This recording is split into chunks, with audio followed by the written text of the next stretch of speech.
आयोगाच्या निर्णयाचं स्वागत आहे। MPSCचे विद्यार्थी जे आहेत आंदोलन करत होते त्यावेळेस मी स्वतः त्यांच्याशी फोनवर चर्चा केली होती।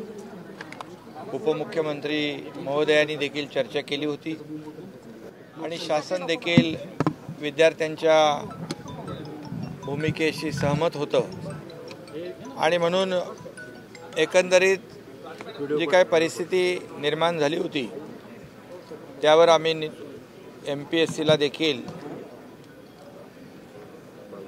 विनंती केली होती। त्याप्रमाणे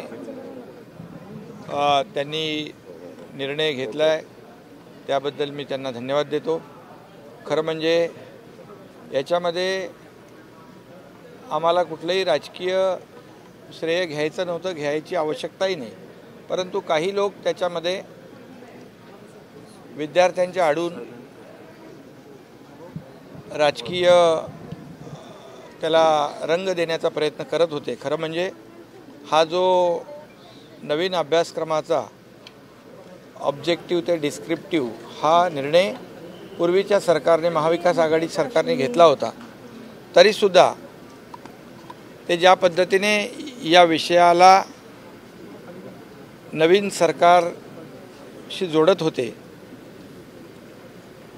खरं म्हणजे तरीसुद्धा आम्ही विद्यार्थ्यांची भावना लक्षात घेऊन कुणी घेतला निर्णय आणि त्याची अंमलबजावणी कुणाला करायची हे लक्षात न घेता विद्यार्थ्यांच्या मागणीचा विचार करून आम्ही सकारात्मक भूमिका घेतली होती। त्यामुळे हा निर्णय झालाय, त्याचं मी पुन्हा एकदा स्वागत करतो। सर, कॅबिनेट निर्णय आधीच झाला होता, मात्र आज आदित्य ठाकरेंची भेट होणार होती, पवार साहेबांनी तुमची भेट मागितलेली होती आणि अशा सगळ्या याच्यामध्ये आज अचानकपणे आयोगाने जाहीर केलं। तुम्ही अनेक दिवस संपर्क साधत होता, आज अचानक निर्णय कसा काय झाला? अचानक म्हणजे असं काय कोणी येणार आणि कोणी जाणार म्हणून निर्णय घेतला जात नसतो। विद्यार्थ्यांनी जेव्हा मागणी केली त्याच वेळेस आम्ही कॅबिनेटमध्ये डिसिजन घेतला होता की विद्यार्थ्यांची जी भावना आहे की त्यांना थोडा वेळ पाहिजे, नवीन अभ्यासक्रम रद्द करावा अशी त्यांची मागणी नव्हती, त्यांना वेळ पाहिजे होता आणि त्याप्रमाणे आम्ही देखील आयोगाला विनंती केली होती। आयोग स्वायत्त आहे आणि त्यांनी विनंती मान्य केली, त्याबद्दल मी बाकी पुण्यामध्ये तुम्ही पुण्यात मी काल आलो होतो। आमचं शिवसेना पक्षाचं कार्यालय आहे, त्याला भेट द्यायला आलो होतो। त्यावेळेस मला अनेक लोक भेटले आणि आजही काही लोक भेटले आणि इकडे मला यायचंच होतं, त्यामुळे विषय काय? अरे बाबा, टिळकांच्या घरी यायला काय विषय लागतो का? तुम्ही सगळ्यात गणपती मंडळाचे काही प्रमुख कुठे गणपती मंडळांच्या सदस्यांची चर्चा केली नाही, कुठे होते, कसब्याचे अध्यक्ष होते। अरे बाबा, आता मुख्यमंत्री आला की त्याला भेटायला येतात ना लोक, काय त्याला काय बोलवावं लागत नाही। त्यामुळे तुम्ही असं काय प्रत्येकाला त्याला निवडणुकीचा रंग देऊ नका। ही निवडणूक भाजप, शिवसेना युती, इतर आमचे मित्रपक्ष आहेत, युती मोठ्या फरकाने जिंकणार आहे। हा बालेकिल्ला आहे, त्यामुळे आणि शेवटी सरकारमध्ये आपण आहोत। या मतदारसंघातले जे विषय आहेत, जुन्या वाड्यांचं पुनर्विकास असेल, इतर ज्या काही इमारती धोकादायक झालेल त्याचा पुनर्विकास असेल, त्यावेळेस मी आलो होतो तेव्हा मुक्ताताईंनी मला ते आजारी असताना निवेदन दिलं होतं, तेव्हापासूनच आम्ही त्याच्यावर काम सुरू केलं आणि नगरविकास विभागाच्या माध्यमातून ज्या जुन्या वाड्यांचा विषय, धोकादायक इमारतींचा विषय, हेरिटेज वास्तूंचा विषय हा आम्ही प्राधान्याने घेतलेला आहे आणि बिलकुल यामध्ये जे पुनर्विकासासाठी जे काही निर्णय घ्यावे लागतील त्या सरकार घेणार आहे आणि हे सगळ्या धोकादायक इमारती, वाडे, हेरिटेज इमारती ज्या आहेत त्यांचा पुनर्विकास करण्याचा मार्ग जो आहे तो मोकळा होईल। त्यासाठी नियमामध्ये जे काही बदल करावे लागतील ते सरकार करेल।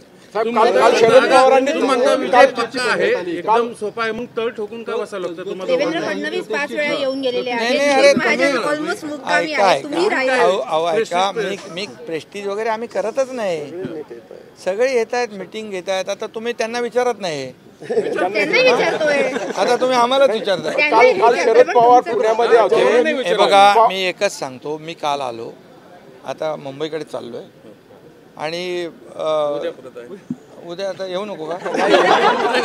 साहेब काल अरे आता जर कार्यकर्त्यांनी जर प्रचार रॅली ठेवलेली आहे आणि मला देखील पुण्याबद्दल फार रात्री 2 वाजता तुम्ही मग आहे ना. ऑफिसला येता. साहेब काल बाळासाहेब राहिलेले आहेत. सर काल शरद पवारांनी पुणे आणि पिंपरी चिंचवडमध्ये 6 सभा घेतल्या, 6 मेळावे घेतले. त्या प्रत्येक मेळाव्यामध्ये एक गोष्ट कॉमन होती, ती म्हणजे की शिवसेना आणि त्याचं चिन्ह हे अशा पद्धतीनं काढून टाकल्याचं, हे म्हणजे यंत्रणेचा गैरवापर करून काढून टाकल्याचं हे उदाहरण मी आयुष्यात पहिल्यांदा पाहतो. खरं म्हणजे ते मोठे नेते आहेत, अनुभवी नेते आहेत आणि निवडणूक आयोग, न्यायव्यवस्था या स्वतंत्र यंत्रणा आहेत आणि त्यांचे स्वतंत्र अधिकार आहेत. त्यामुळे जे निर्णय घेतलेत ते मेरिटवर घेतलेले आहेत. लोकशाहीमध्ये बहुमताला खूप महत्त्व असतं आणि या देशामध्ये कॉन्स्टिट्यूशन आहे, नियम आहे, कायदे आहेत, सगळं आहे आणि हे सरकार देखील कायदेशीर सगळ्या बाबींची पूर्तता करून स्थापन झालेलं आहे आणि बहुमत असल्यामुळे निवडणूक आयोगाने मेरिटवर निर्णय दिलेला आहे. त्यामुळे मी यापेक्षा आणखी म्हणजे जास्ती काय बोलू इच्छित नाही. तुम्ही सगळे नंतर ते जोडाजोड करून आणली होती, तुमचा पुढाकार होता, काय झालं? नाही, या बाबतीमध्ये उपमुख्यमंत्री देवेंद्र फडणवीस साहेबांनी त्याच्यावर भाष्य केलेलं आहे आणि आणखी त्यांनी काही अपेक्षा केलेल्या आहेत, त्या समोरून अपेक्षित आहे उत्तर. पण तुमच्या इनपुट शिवाय ही स्टोरी आज कम्प्लीट होणार आहे गाणं होतं का का? त्यावेळेला? सर तुमच्या इनपुट शिवाय ही स्टोरी कम्प्लीट होणार आहे का? कारण नाही. एक वाक्य हे बोलतायत, एक वाक्य दुसरं नाही वाक्य ते आता बोलतायत. याच्यामध्ये जास्तीची माहिती देवेंद्रजींना होती.